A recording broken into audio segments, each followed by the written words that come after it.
I appreciate you. I do. Fellas, I appreciate you. And the reason why I want to do it is because I want to do it a little bit differently tonight. Because, when I talk on Wednesday nights, it's an opportunity for me to get my authentic thoughts off, right? Meaning that throughout the week, there's so many things that cross my mind that I wind up forgetting. And I try not to write anything down because I don't like to be, I don't like things to be scripted. You know what I'm saying? I think that it's enough preparation that goes into the Millionaire Morning Show, meaning that just pulling up the stories and the different talking points and the preparation that goes into it is necessary because we want to give structure to the show. But Wednesday night is a time that I could just vibe with y'all. I can tell y'all my thoughts. And as I drive and I'm out throughout the city and I get to observe and see people in real time, and I do a lot of coaching sessions and I talk to a lot of women.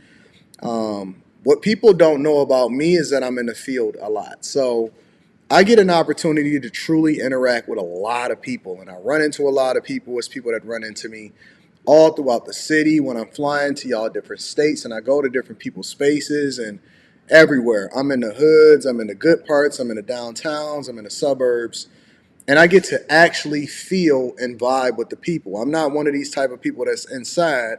I believe that in order to master your craft, you have to be of the people, for the people, and participating with the people. So one of the reasons why I keep my office downtown is because I'm always interacting and immersed in whatever the culture is. It's like becoming a hip hop artist or a rapper or a reggaeton artist or an R&B singer or whatever, and you trying to craft a hit based off of what it is that you see happening in the culture so that you can speak to the people.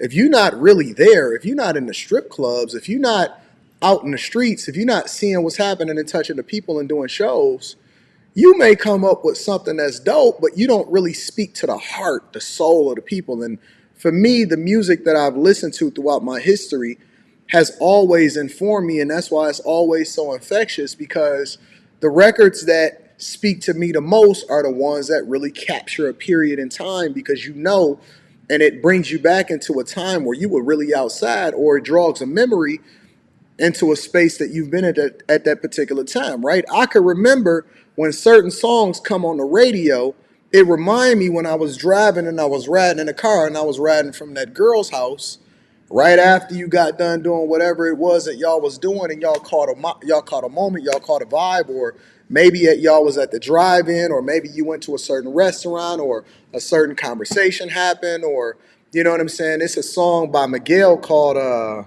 Candles in the Sun, right? And it's not just relationships, it's everything. It's a song by Miguel that's called Candles in the Sun. And when I listen to that song, Candles in the Sun, sometimes I can't even listen to it because I remember that song coming on at a time that my father had passed away. And so it jogs a specific memory. And when he sing that song and he say, "Is there a God?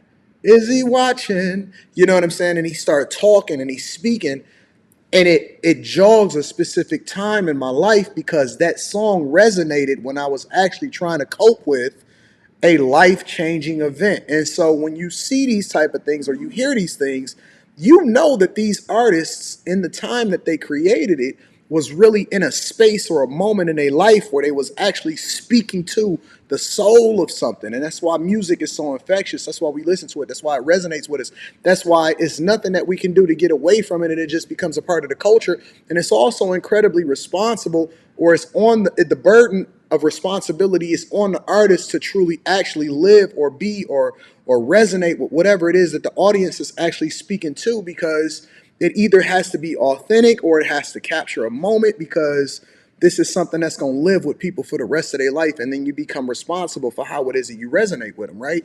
And it's the same thing when it comes to content creation, because as a content creator, you are very similar to an artist. As a matter of fact, you are comparable to an artist. We are the new artist because our ability to be able to communicate effectively to the audience and speak to what's going on in the culture is very, very important. And so when I speak to people, when I speak about relationships, when I speak about money, it hit different because I'm not talking to you based off of something that I read in a book, or I'm not speaking to a talking point that's resonating on the internet. When I speak to you, you know I'm speaking to you based off of my real life experience because I'm really in it. And when I go outside every day and I have a conversation with people or a guy walk up to me and say, Anton, A, B, C, and D, it hit different because I'm really talking to him in real life. It's a lot of content creators, and no shade to them because, get your money, do what you got to do, build up your platform.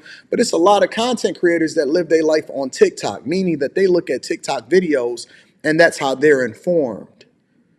The talking points by which they gather their information in order to communicate with you is put into them. It's not authentically sourced based off of their own thoughts, mindset, and then it resonate with the people because everything that they're talking about is something that's popular within the moment or the culture at that particular time. But when I go back and I listen to my videos, yes, I do listen to my videos, and I'm going to talk to my men today.